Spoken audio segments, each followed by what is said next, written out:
মা তার মেয়েকে বলছেন এই একই গল্পে যে এই ওষুধটা এইভাবে বানাতে হবে যেখানে তোমার বাচ্চা সৃষ্টি হওয়ার আগে বাচ্চাকে তোমরা ফেলে দিতে পারো।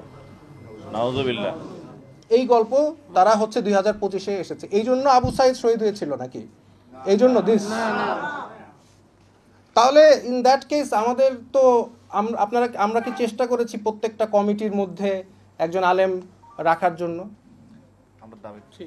না, দাবি তুললে তো হবে না, আন্দোলন তো আমরাও করেছি, আমাদের এখানে স্টেক আছে না, শুধু দাবি তুললে হবে? তো যার কারণে এটা তো আপনারা দেখবেনই। এবং এখনও এটা যেহেতু বই পাবলিশ হয় নাই, এখনও পরিবর্তন করার সময় আছে। আমি চাই যে আপনারা একটু চিন্তা করেন যে আমাদের সংস্কৃতির সাথে এই ধরনের গল্প যায় কি না।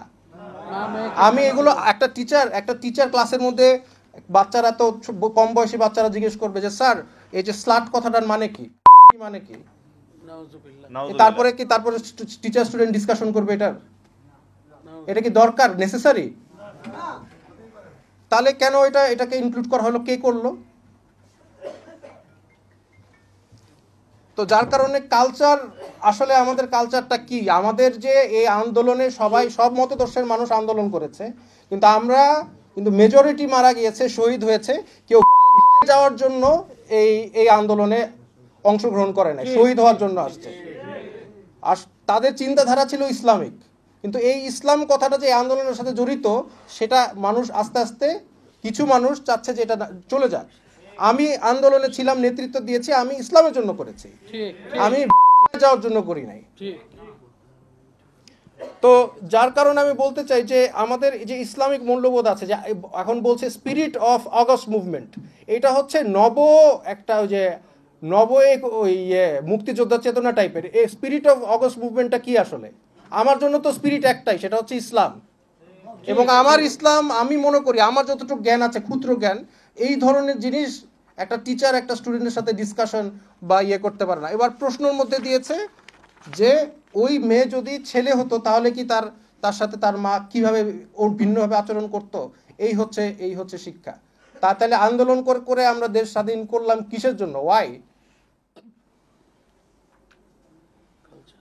তো এই সংস্কৃতি আসলে কি আমরা চেয়েছি?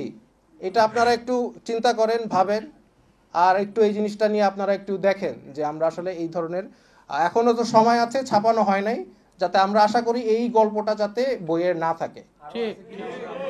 আরো আছে কিনা জানতে, এটা তো আরেকটা ভালো পয়েন্ট আপনারা বলেছেন, আরো আছে কিনা। এখন এই সরকারের ভিতরে তো ট্রান্সপারেন্সি নাই, তারা আমাদেরকে আগে দেখাবে না তারা কি কি গল্পগুলো দিয়েছে, জনগণের সাথে ক্লিয়ার হবে না? সংবিধান কি পরিবর্তন করছে সেটা ক্লিয়ার হবে না? পাঠ্য বই ক্লিয়ার হবে না? তারা তো সব গোপনে করছে। কেন গোপনীয়তা? কেন এটা লিক করেছে? কেন লিক করা লাগবে? আমাদের তো জানার কথাই ছিল আপনারা কি কাজ করছেন পাবলিশের আগে। তো এইটাই বলে আমার বক্তব্য শেষ করেছি। আমি যখন এটা জানতে পারি আমি আসলে মানসিকভাবে একটু আহত হই যে এটার জন্য কি আমি জেল খেটে